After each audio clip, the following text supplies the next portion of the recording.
Marlène, Marco et Jean-Claude. Nous sommes très heureux de te présenter Retire 3. Juste avant d'entamer cette étude, nous te rappelons que les références sont Luc 5, versets 8 et 9, et Luc 15, versets 17 à 19. Luc 5, versets 8 et 9, et Luc 15, versets 17 à 19. Avant d'entamer notre étude, prions. Notre Seigneur et notre Dieu, nous voici en ta présence pour te louer et te bénir.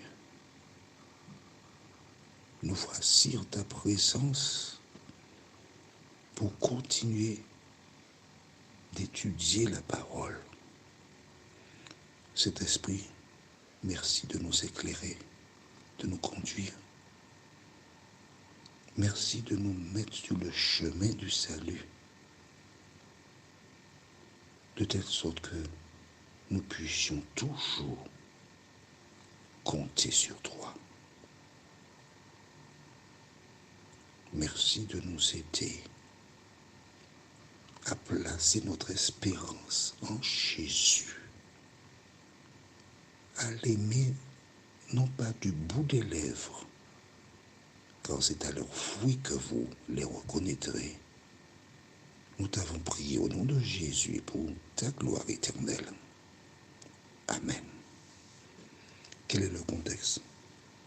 Les disciples qui avaient péché toute une nuit, ils n'avaient rien pris. Et ils se trouvaient là, au petit matin, sur la rive en train de laver leurs filets, parce qu'ils avaient jeté ces derniers pendant la partie de pêche. Il fallait enlever les étoiles de mer, enlever les algues et compagnie, afin de plier les filets en attendant la prochaine partie de pêche. Mais ils n'ont rien pris. Ils n'ont pas fait de promotion. Ils lavent leurs filets, ensuite ils rentrent chez eux, c'est leur projet, dormir. Mais ils n'ont rien pris. Et quand la Bible dit ils n'ont rien pris, même pas de poisson pour leur consommation personnelle. Devant cet échec, Jésus est venu pour réparer la situation. Il sait ce qu'il fera. Mais commence par enseigner le peuple. Il ne dit pas aux disciples ce qu'il fera. Mais il sait que ce sont ses enfants. Il connaît leurs besoins. Il sait qu'il subviendra à leurs besoins. Alors nous lisons à nouveau Jean chapitre 15, les versets 1 à 5. Et je te demande de lire, pas pour lire, mais de demander à Dieu de t'aider à accepter cette parole et à la mettre en pratique. Lisons. Je suis le vrai cep et mon Père est le vigneron. Tout sarment qui est en moi et qui ne porte pas de fruits, il le retranche. Et tout sarment qui porte du fruit, il l'émonde, afin qu'il porte encore plus de fruits. Déjà, vous êtes purs à cause de la parole que je vous ai annoncée. Demeurez en moi, et je demeurerai en vous. Comme le sarment ne peut de lui-même porter du fruit s'il ne demeure attaché au cep, ainsi vous ne le pouvez non plus si vous ne demeurez en moi. Tu entends? Si vous ne demeurez en moi. Tu as lu en même temps que moi. Bien. Verset 5. Je suis le sceptre. Vous êtes les sarments. Celui qui demeure en moi et en qui je demeure porte beaucoup de fruits, car sans moi, vous ne pouvez rien faire. Alors, le sceptre, c'est le tronc. Les sarments, ce sont les branches. Les fruits ne poussent pas sur le tronc, mais sur les branches. Quand tu es en contact avec Jésus, l'arbre a la sève qui monte et la sève va vers les branches pour porter du fruit. La sève représente le Saint-Esprit qui va vers toi, te transforme pour que tu portes du fruit. Maintenant, si tu n'as pas le Saint-Esprit, si tu n'es pas greffé sur Jésus, si tu n'appliques pas la parole de Jésus dans ta vie, sans la sève, la branche sèche, elle meurt, elle est coupée et jetée au feu. Mais aussi longtemps qu'elle est en contact avec le tronc, elle reçoit le Saint-Esprit, elle porte du fruit. Et Jésus dit, sans moi, vous ne pouvez rien faire. Les hommes avaient été à la pêche. Ils étaient retournés bredouilles. Pourquoi? Parce que Jésus n'était pas avec eux. À leur retour, Jésus était là. Et parce que Jésus était là, la Bible déclare que les deux barques étaient surchargées de poissons, alors que toute la nuit, ils n'avaient rien récupéré. Relisons encore Luc 5, versets 6 et 7.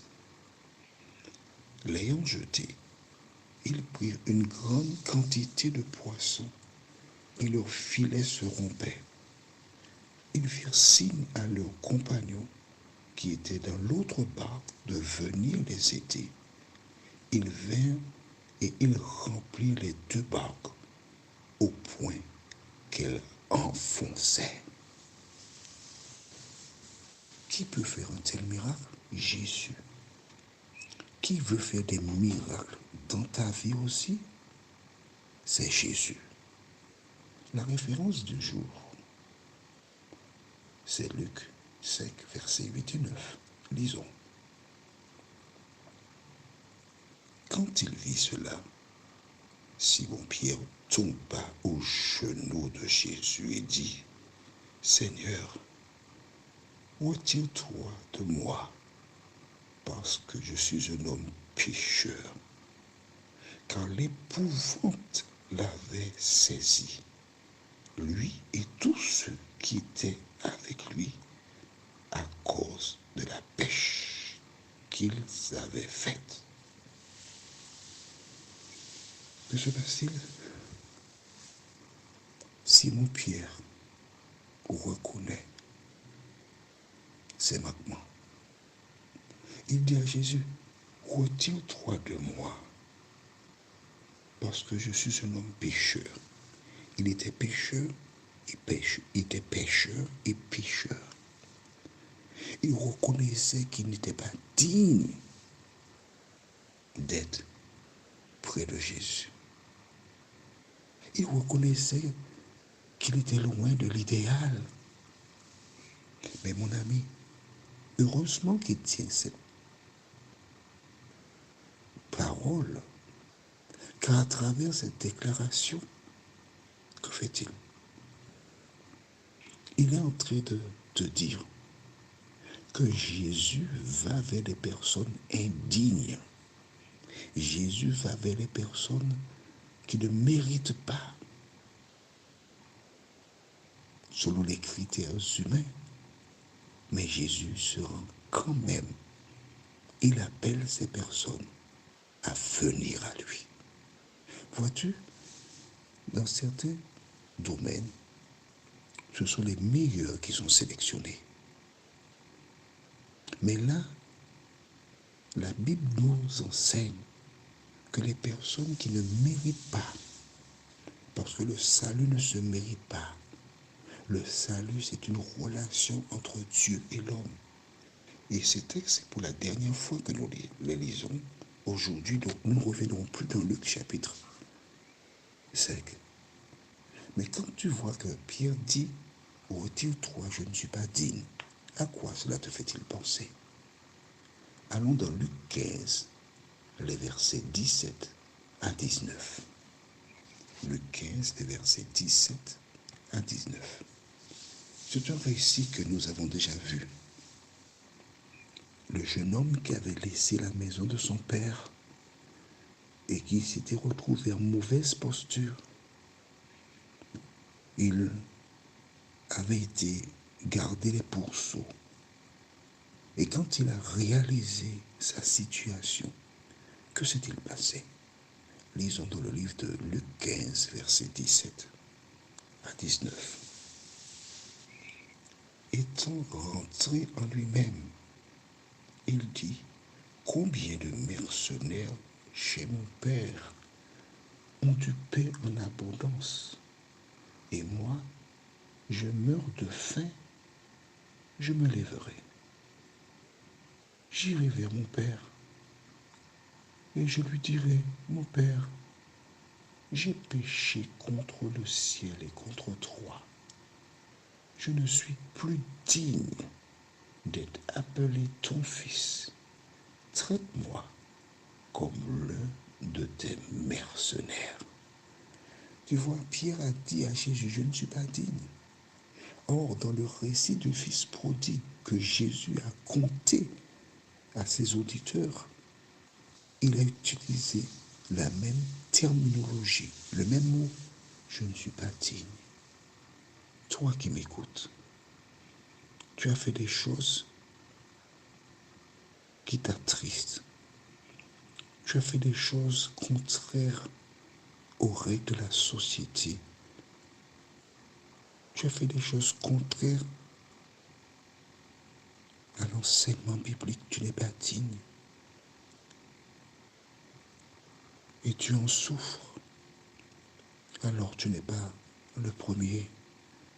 Parce que Pierre, il a dit, je ne suis pas digne. Jésus, dans son enseignement, il a dit à ses auditeurs qui étaient là, qui sont les auditeurs?